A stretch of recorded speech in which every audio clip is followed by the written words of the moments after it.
I'm going to be speaking about WorkSafe's strategy and how we're working to prevent sexual harassment, also what's been done to recognise the issues at the moment and what tools are available.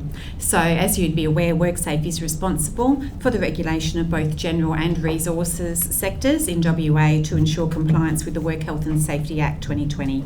So I'd like to speak about gendered violence and sexual harassment in the workplace, why it's an issue, the mechanisms under the WHS Act and what WorkSafe has put in place in this space.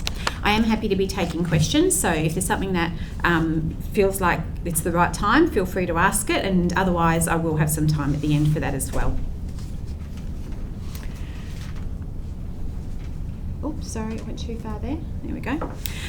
Firstly, just give you a sense of WorkSafe strategies. So WorkSafe has a pretty unique role as a regulator in protecting people in WA by supporting a safe, fair and responsible future for our community and industry, which aligns with the DEMERS goals. And specifically, WorkSafe's role is to drive workplace change through education, specialist advice and enforcement.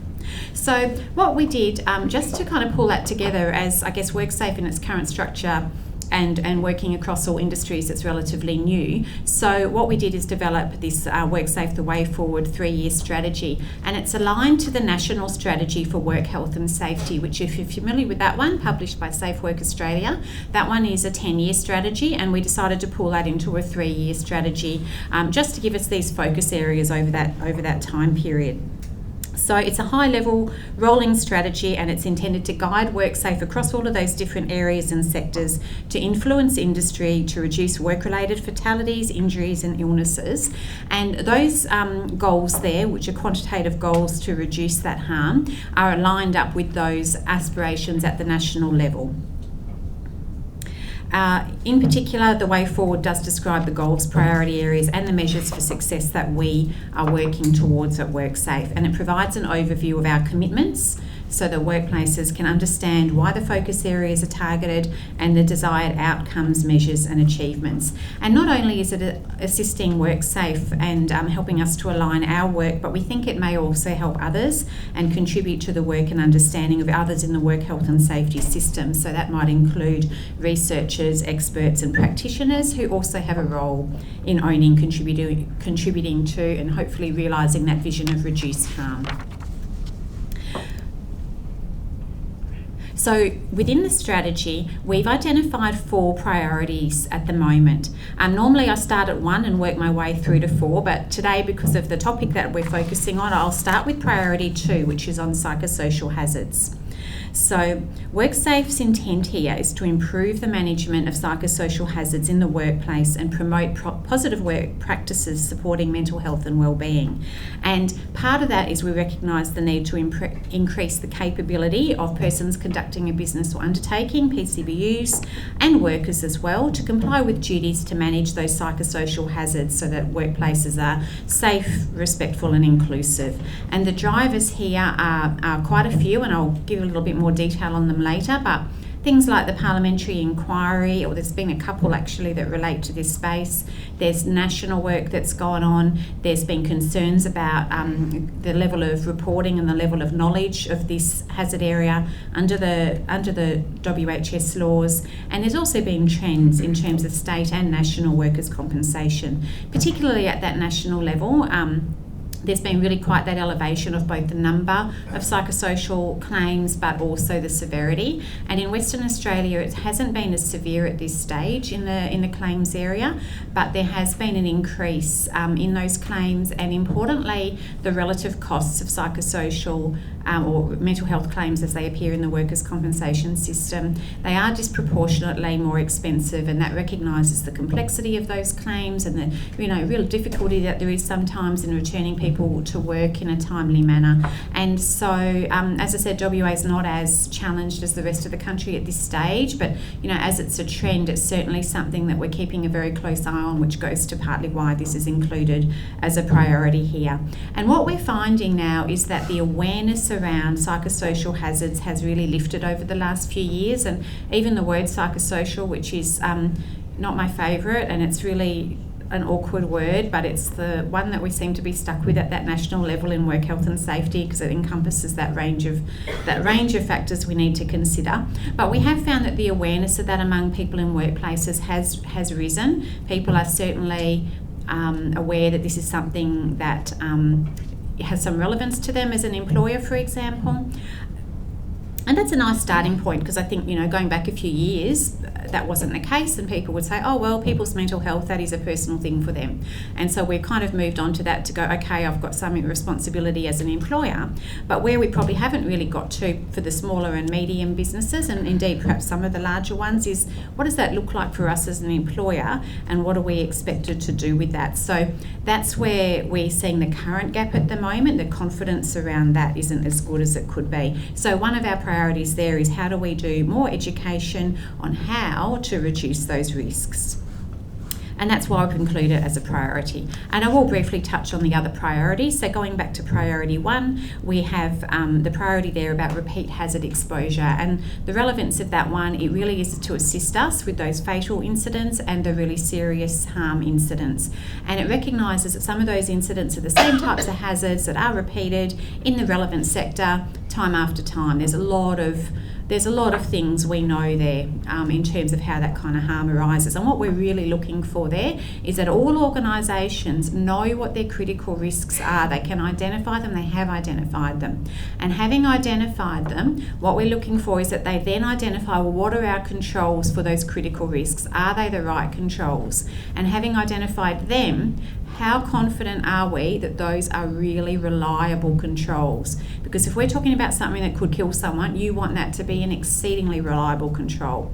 And the unfortunate rate of fatalities and serious harm would suggest we are not there yet with that one. So that is why that's a priority. Priority 3 is around respiratory hazards, and that was touched on in the introduction from Matthew Swinburne in terms of silica. It's not the only one under respiratory hazards. Silicosis is a concern. Asbestos-related harm remains a concern, and there's other things in the respiratory hazard space that are also a concern: welding, diesel, particulates, and things of that type. In terms of silica, we've had since 2018, WorkSafe WA is aware of 56 cases of silicosis in the state. 50 of those relate to people that have had an engineered stone exposure, and there's another 6 from other sectors as well. I'm not saying that we're aware of all of them. That's all coming before the systems to kind of collect that data through a national registry, but they're the ones we're aware of. And priority 4 really underpins everything else, and it's around good systems of consultation and representation. We know there's more that can be done there. We know that safety and health reps are such an important way for employers to gain that further information about priorities. So it's really important that both WorkSafe does its best to support health and safety representatives so that they're really well informed about their role and they have the right tools, and also that can then encourage other people to become a health and safety rep. But also, how can we encourage other forms of consultation and improve that consultation? Because some of the really sticky issues that we come across, particularly I think in the public sector, are where the consultation isn't working the way it should, and maybe there's some long-standing cultural challenges and things of that type. So it really is an important underpinning one. Then in terms of the actions, we've highlighted some things there that do align with the national actions around the strategy. Essentially, we've got areas focusing on PCBUs and workers, and also some focus on high-risk sectors. So we've got that combination of actions, and what we'll be doing then is to provide some information to people about how this is translating for us. We will publish an update report, and that'll show some of the work that we've been doing aligned to these actions. So currently at the moment we're drafting the report as to what we've done over the first year of this plan. There's more detail on this plan on our website, but I just thought I'd start with that to give you a little bit of context.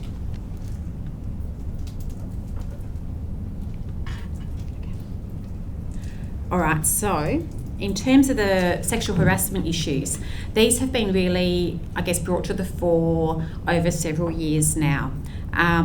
There's been a great amount of recognition that has developed, particularly in the mining sector in Western Australia, but to some extent across all sectors.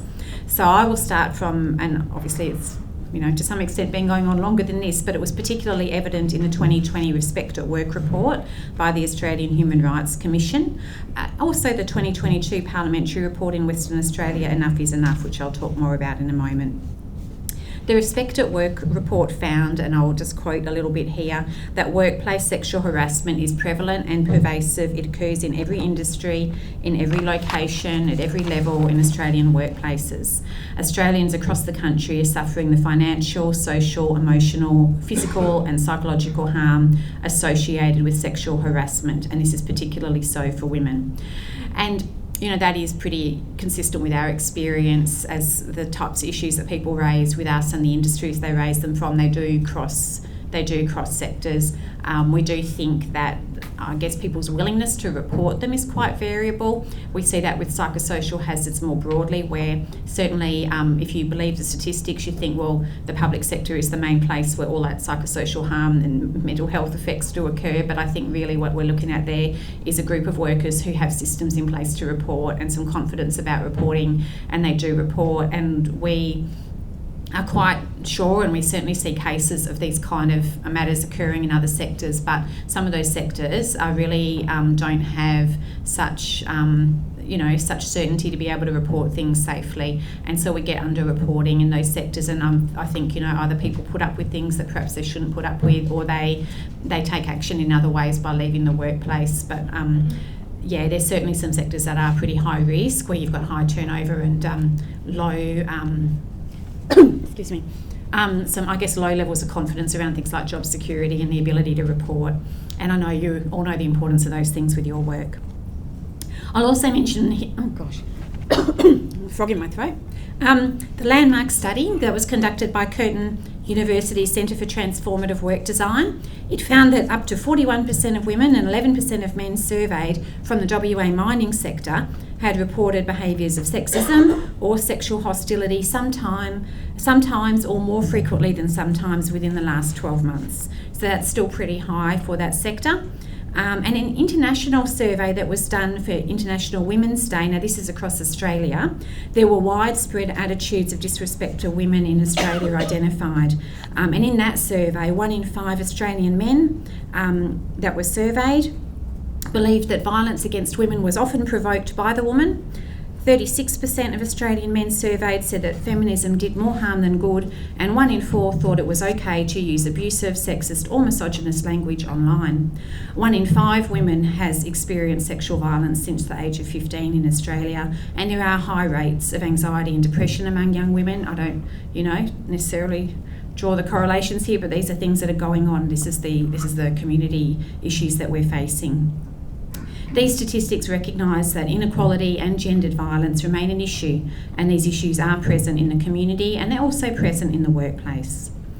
I'll speak a little bit about the parliamentary inquiry. You're probably all aware that following there'd been quite some extensive media discussion around gendered sexual harassment in WA workplaces, and particularly in the resources sector. There was a parliamentary inquiry into sexual harassment against women in the fly-in, fly-out mining industry. It began in 2021, and the inquiry sought to identify whether there was a clear understanding of the prevalence, the nature, outcomes and the reporting of sexual harassment in FIFO workplaces, and whether existing practices adequately protected workers against sexual harassment.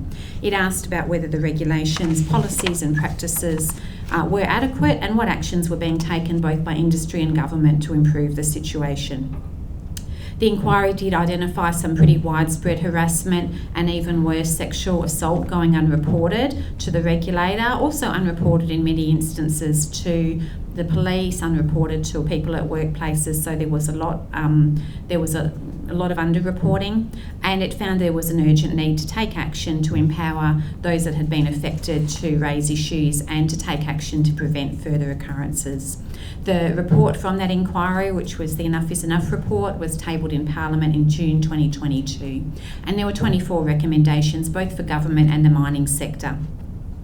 And although the inquiry looked specifically at the mining industry, some of those measures, of course, and some of those issues and challenges, we know those are applicable across other sectors as well.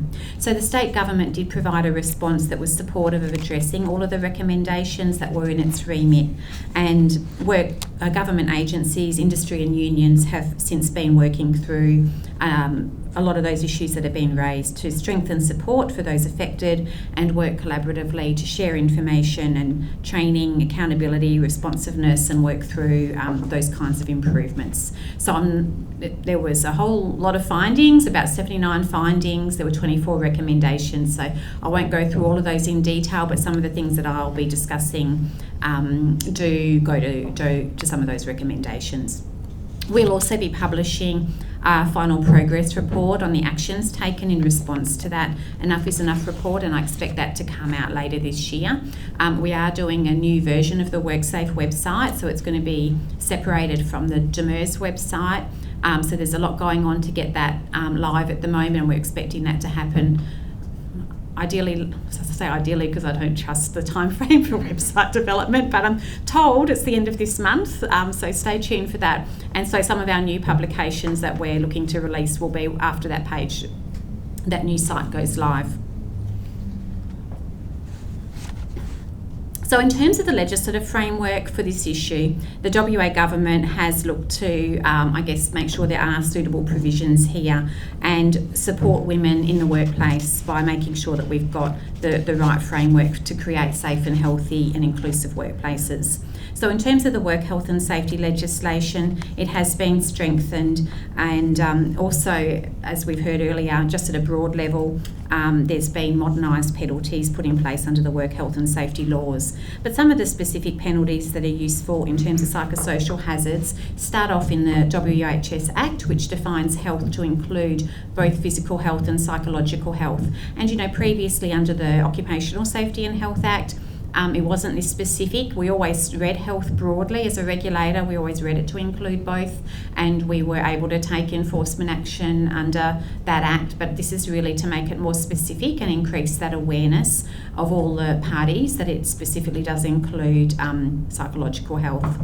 One of the other relevant sections is I like to call out section 46, and that's around duty holders where they may both have duties working together and consulting to make sure that that's addressed effectively. And we're all in complex work environments where there's lots of different employers working together on some things, and not everything's in the control of the specific employer, and that's where section 46 comes in. People that are leasing buildings, people that have contractors coming in to do certain tasks, it's a good provision to call to for those issues. There are also effective issue resolution procedures. We have seen those used, and as we heard earlier, there's opportunities for unions to be involved with those, and they have been involved under the WHS Act. And of course, in 2022, there were amendments to the regulations to insert regulations 55 capital A through to 55 capital D, and they provide further clarity on the things a PCBU must consider when they're controlling psychosocial risks. And again, those are things that we've been communicating about for some time. There's been codes of practice, and which I'll mention further later. But they really just kind of are to enhance the understanding of those broad duties under the Act. So they, in our mind, aren't really new things that you have to have done, because they're really considering those underlying factors that we've known about for some time, but it's making that more clear, and it's contributing to the growing understanding of PCBUs. So the WHS laws also have those effective powers to support health and safety reps in this space as well.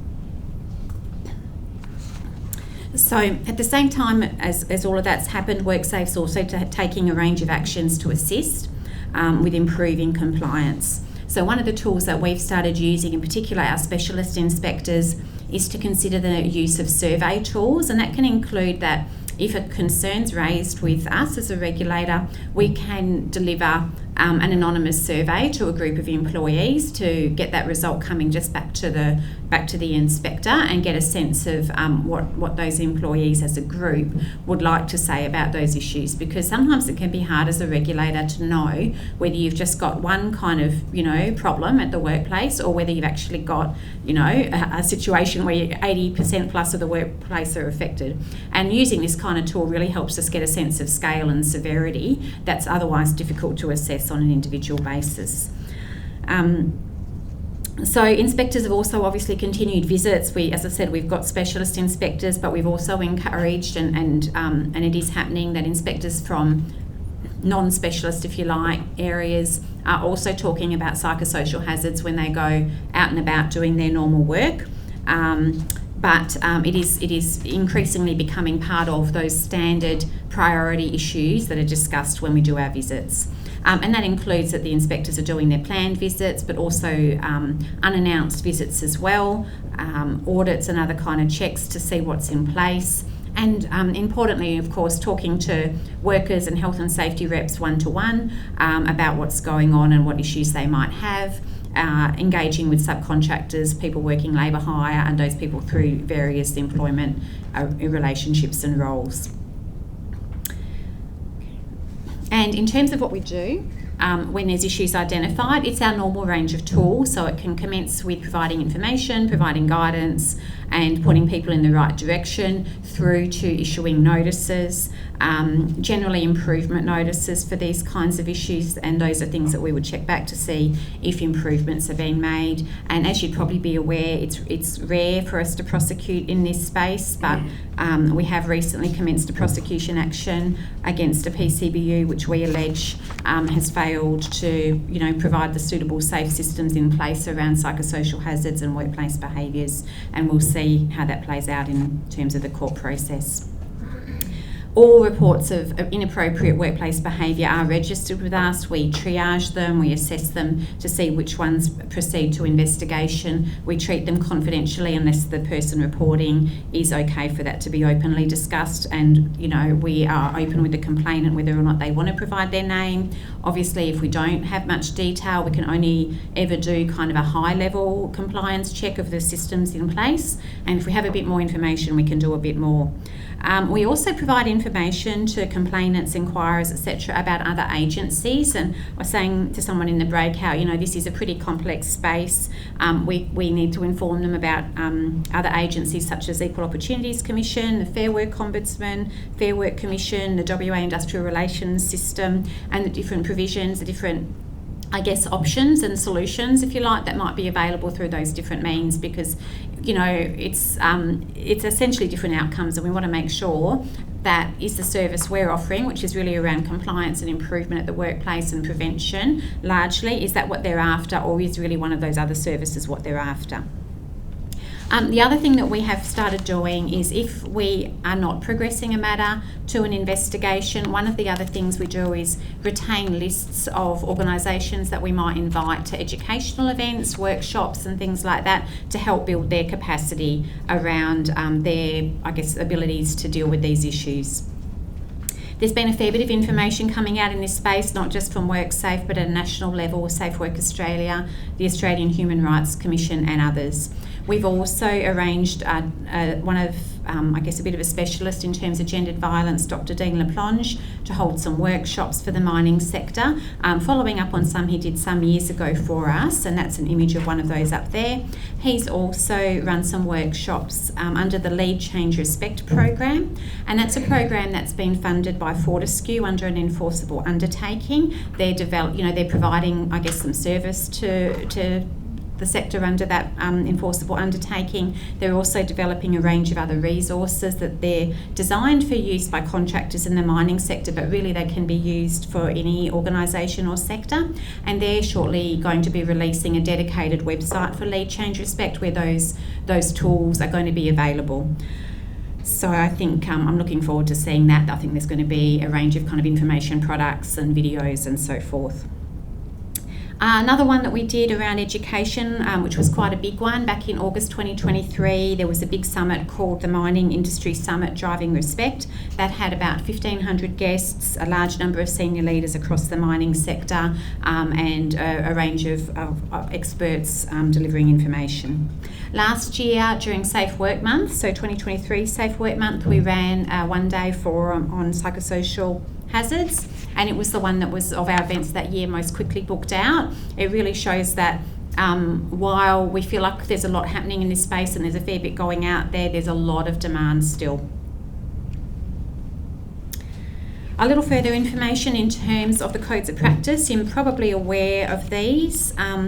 We've got 3 codes of practice, and so they're documents that do have some evidentiary status in the event that anything's taken into prosecution or situation like that, notices about things that are reasonably practicable, the codes are good information for that. So these codes were developed with those general principles around managing psychosocial hazards, workplace behaviours and violence and aggression, and those are our 3 core codes. And additionally, there's the code for the fly-in, fly-out sector, which focuses on the resources sector, but also construction where it does FIFO work. That's a code that we've had in place for some time, and it came out of an earlier parliamentary inquiry into suicide in that sector. And so that was really our first psychosocial code, but given how long ago that was and the way that this area has really progressed, it's needed to be updated, and we've recently done public consultation around that and what that update should look like. So all of those, of course, on our website, and we are also looking at, with the Work Health and Safety Commission, which essentially is the body that recommends codes for approval or to the Minister and organises those updates. The Commission's also working toward adopting the National Model Code of Practice in relation to the prevention of sexual and gender-based harassment. So that one's available on the Safe Work Australia website, and it went through a tripartite consultation at that level. And so what the Commission's looking at is if we were to adopt that one and maybe tweak the workplace behaviour one, which currently has some coverage for sexual harassment, to cut the sexual harassment code out of that one to avoid any potential overlaps or conflicts.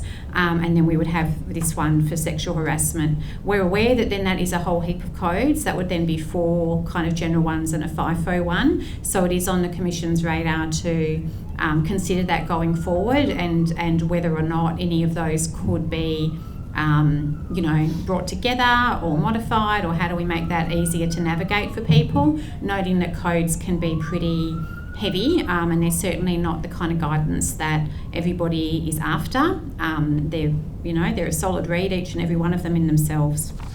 So that's something that's on their radar as well. And it's all on the radar of Safe Work Australia. How do we make codes a bit more usable or accessible? And they've got a bit of a program going to test that out with a code that they're getting working on for the health sector, to see how that could perhaps be formatted in a modern way, and what would that look like.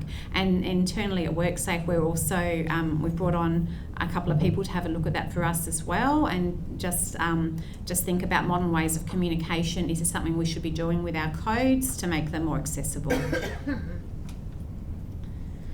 Okay, I'll just give you a little bit of information on the MARS program. That's the Mental Awareness, Respect and Safety program for those that haven't heard of us. And if you want to Google it, if you need to Google MARS Respect, otherwise you just get Mars the planet. So it's a wide-ranging state government initiative against gendered violence and sexual harassment in the mining sector, and it is across several agencies. It was put together to deliver initiatives to improve health, safety and well-being. So it's not only around the mental awareness and respect, it's about safety for the future of mining as well. So the first one is around creating mentally healthy workplaces by managing psychosocial hazards and promoting positive practices. The second one's around a culture of safety and respect. So how can we support industry to develop culture of that type? And the final one is the safety in the future mining, training the future workforce on health and safety, looking at those emerging safety issues, risks and trends, and fostering innovation and research. So there's a lot of initiatives, as the slide shows, that are within there, and I'll just touch on a few of those. So firstly, there's a professorial chair in mining work health and safety that's been established at Edith Cowan University. It's a partnership between the state government and ECU to facilitate cultural change and worker wellbeing, and it's doing that through collaboration, research and various education and training initiatives. There's also been PhD scholarships hosted by the Minerals Research Institute of WA, and through the Mental Health Commission, the Future of Work Institute at Curtin University has delivered the Thrive at Work in Mining Masterclass series across a range of organisations, and that initiative aimed to build the capability of mining workplaces to prevent harm and protect against psychosocial risks. And the cohort of, representatives across companies that attended that first Thrive at Work in Mining masterclass series really gave a lot of positive feedback, and they actually created a community of practice to continue their, learning from each other on an ongoing basis. There's also the Thriving in Mining initiative, which is led by This Working Life, and that provides customised training and resources for frontline managers, supervisors and workers in the mining sector. There's the Respect in Mining program. It's managed by the Department of Communities, and that seeks to build workers' relationships and focus on non-violence, mutual respect and trust. It's designed to support smaller and medium organisations through providing tools and resources for a whole of organisation approach. And I mentioned earlier the landmark study by Curtin University, a really important study in this space, because when the idea for the MARS program came in and government's like, well, let's improve this sector, the question was, improve it from what? Where are we starting from? What's it look like right now? Because, getting that... parliamentary inquiry is great, but it's not very scientific, because you don't know, you know that individuals have reported issues, but what's the actual prevalence of those issues? How widespread are they? Where are they? All of those different factors aren't really known unless you do something that's a bit more scientific. So it was really great to get that landmark study going, to set the baseline. This is where people are at the beginning of that program, doing some big surveys, and finding that baseline out, and then coming back to that in 2026 to see over those few years, is something moving? What direction's it moving in? What cohort's it moving in? So a really important piece to say, well, look, all of these things that are happening, not just the ones from government, but we know industry's investing a lot in some spaces. What's it doing, and is it making a difference? So a really valuable piece of the puzzle.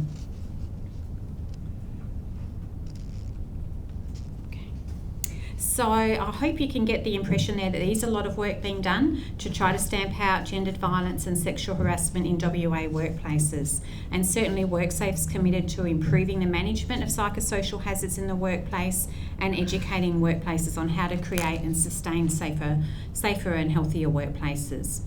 WorkSafe's also currently running a Think Safe, WorkSafe campaign, and I hope you might have heard it if you ever listen to radio, or it might pop up on YouTube or something like that.